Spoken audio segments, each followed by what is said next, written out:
Imagine a business model where your inventory just, naturally multiplies on its own. Right, like it's just compounding. Yeah, exactly. It actively destroys your site maintenance problems. It produces a secondary byproduct you can sell at a premium, and it's mathematically guaranteed to see these massive, explosive profit spikes on very specific days of the year. I mean, hearing that, you'd probably think we're unpacking the financials of some secretive Silicon Valley tech unicorn. You really would.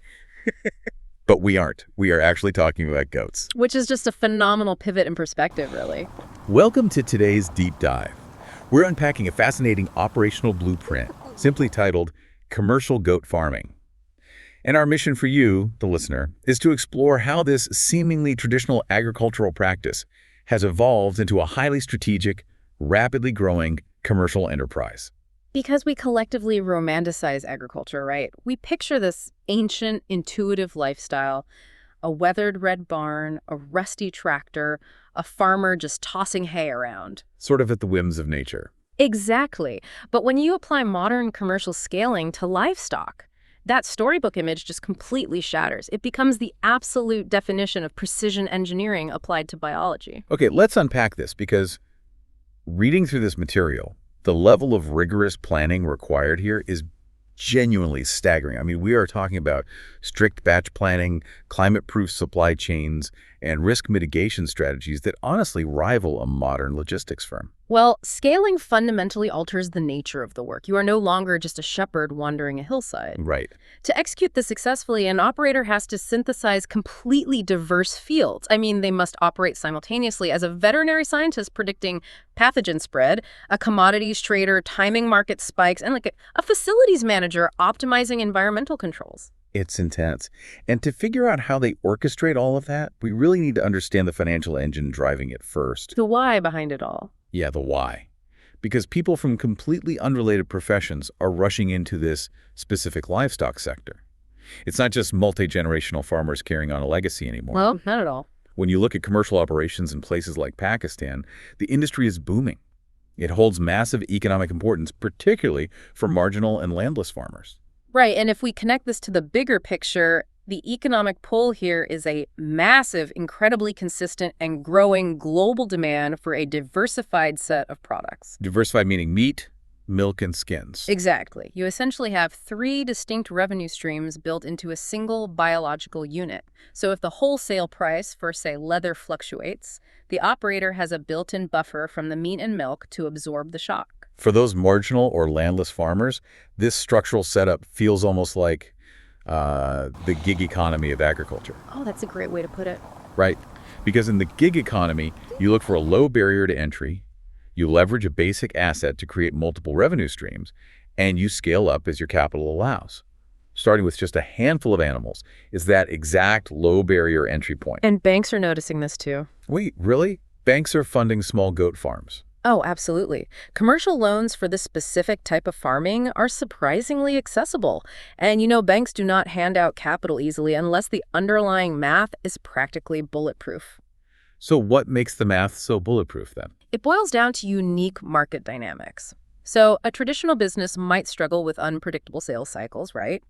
But here, you have a steady, reliable baseline demand for meat and milk year-round. Just to keep the lights on. Yeah, exactly. But layered on top of that baseline, you have massive, wholly predictable seasonal spikes. Oh, like the religious and cultural festivals. Precisely. Profits do not just rise, they explode during specific market events, especially festivals like Eid al-Adha. Millions of animals are required globally for sacrifice. Right. Yes, and over a very compressed time frame. So a commercial farmer isn't crossing their fingers, hoping for a good price in the fall.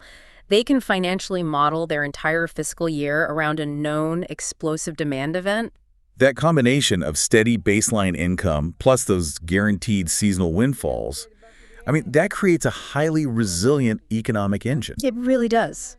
But since the financial upside is so incredibly high, that kind of forces us to look at the actual execution. Because capturing that windfall isn't as simple as just, buying a herd, tossing them in a fenced pasture, and waiting for the bank to call. No, definitely not. To capture that value, you need a specialized strategy.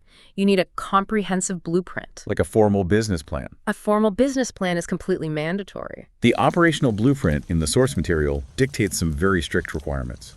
Breed type, housing logistics, herd size, insurance protocols. But what really fascinated me is that step one isn't actually purchasing a goat. Right. Step one is formal education. Yeah. Prospective operators are advised to attend training programs conducted by state livestock departments or agricultural universities. They have to visit local farms to observe management practices, consume industry data. You have to understand the science before a single hoof hits your dirt. Exactly. Because the decisions made in that initial planning phase, they basically dictate the operational ceiling of the entire enterprise. Right. Consider the emphasis on selecting high kitting percentile breeds from certified breeders. High kitting percentile, meaning? In biological terms, it means goats that consistently give birth to twins or triplets rather than just single offspring. Oh, wow. That's a huge difference. It is. If your business model relies on the fast multiplication of living assets, your choice of breed is the most critical supply chain decision you will make. It's the literal difference between linear growth and exponential compounding. Okay, so once the education is secured and that high-yield breed is selected, the operator has to lock in their specific program. The material outlines several paths, right? The meat program, often called the buck program, the milk or doe program, and the breeding program. Yes, those are the main three. But here is where I actually found myself pushing back on the source a bit. If you choose a buck program raising males for meat, the mandate is strict batch planning, meaning one flock must be ready for market exactly when the next batch enters the farm. Strict rotation. But wait, I'm picturing a classic farm setup here. You know, a few milkers over here, some babies in the pen, a couple of meat goats wandering around. Why this hyperfixation on a strict assembly line batch plan? Why not just have a mix? Because a mixed farm creates an absolute nightmare of mixed inputs. Think about it. A lactating dairy doe requires completely different feed formulations, different medical interventions, and completely different daily labor routines than a rapidly growing meat buck. Oh, I see. So by mixing them. By mixing them in the same facility, the farmer dilutes their resources and massively complicates their daily operations. You basically lose all economies of scale. So the goal is to simplify the inputs to maximize the outputs. Exactly. And without a strict batch planning pipeline in a buck program, you also face catastrophic supply chain bottlenecks. How so? Well, let's revisit those Eid ul Adha festival spikes. Wholesale meat distributors or large-scale festival buyers, they want to purchase in bulk. Right, they aren't buying one or two. Exactly. They do not want to drive an 18-wheeler to a farm to buy 3 goats today and 4 goats next month. Batch planning ensures the operator has a uniform, high-quality product ready for bulk extraction at the exact moment the market is paying a premium. You are timing the biological conveyor belt to drop the product right as the buyer's truck pulls up to the loading dock. Timing is everything here, because if the batch is delayed, you miss the festival premium. And if it's early? If the batch is early, you are suddenly paying daily feed costs for adult goats that have already passed their optimal market weight. Every single day you hold them, they eat directly into your profit margin without adding any additional market value. Wow. Okay, so you got the timeline locked. Now you have to physically build the factory for this biological assembly line. Moving from the business strategy to the physical infrastructure is where the precision engineering really takes center stage. It really does. The location logistics alone are intense. Yeah, you need clean water, obviously, but the source emphasizes beating a heavy-duty road approach, which ties back to that bulk buyer scenario. If you have a massive batch of animals ready for transport, industrial trucks need to physically reach your gates without getting stuck in the mud. Plus, proximity to local markets is another huge logistical necessity. To reduce travel time. Exactly. Transporting livestock induces deep biological stress, which can lead to weight loss or illness right before the sale. And you also need geographic freedom from natural predators, like roaming dog packs or wolves, which requires significant perimeter security. And the internal housing specs are even more meticulous. It mandates 20 to 25 square feet of space per adult animal. The structures can be wood or concrete, but they demand abundant airflow and cross-ventilation. And the hygiene standards. Right, for hygiene, the floors must be kept perpetually dry with built-in cement feeders and drinkers for the stall-fed setups. Listening to these specifications, this doesn't sound like a barn. No, it doesn't. It sounds like a highly secure, climate-controlled warehouse, like a luxury biological processing facility. Well, the critical thinking behind all this infrastructure is entirely focused on risk mitigation. You are designing a system to minimize biological stress, because strep degrades the immune system. Let me guess, if they're packing them into a calculated footprint to maximize real estate, then that ventilation requirement isn't just about giving the animals a nice, comfortable breeze. Not at all. It's an extraction system. It's designed to blow airborne pathogens out of the room before they can infect the herd. That is the exact mechanism at play. It is foundational to preventing herd loss. A damp, poorly ventilated environment is just a rapid breeding ground for respiratory infections. And the dry floors? Furthermore, damp floors lead directly to hoof rot.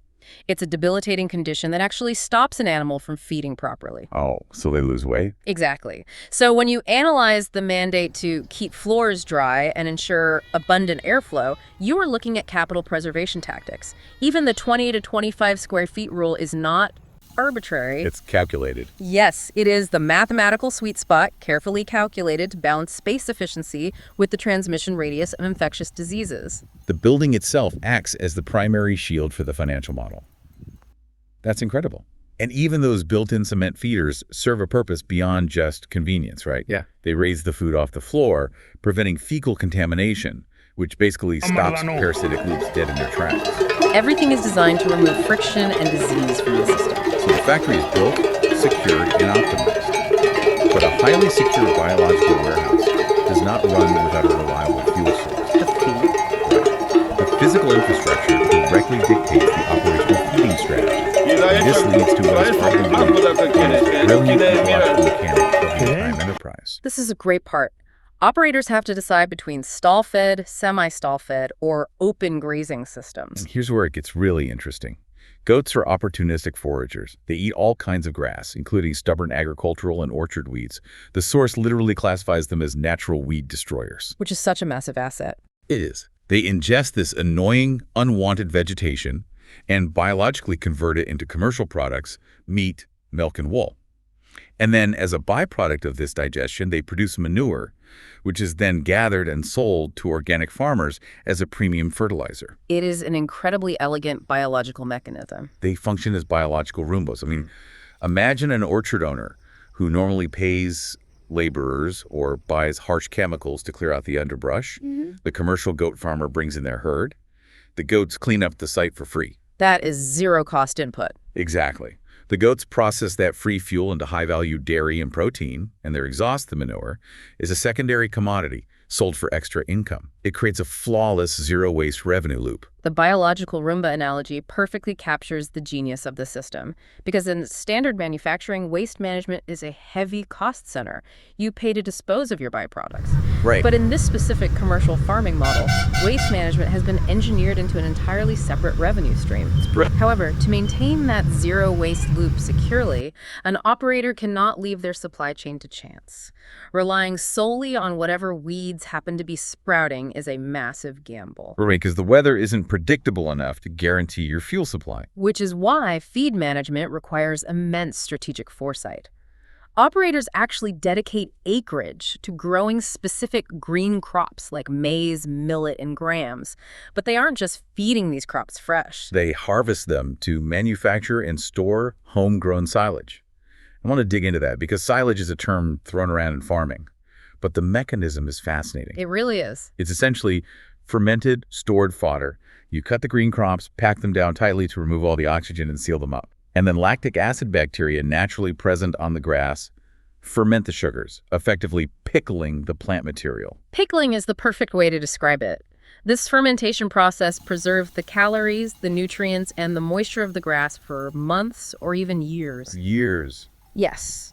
It functions as a massive nutritional battery pack for the farm.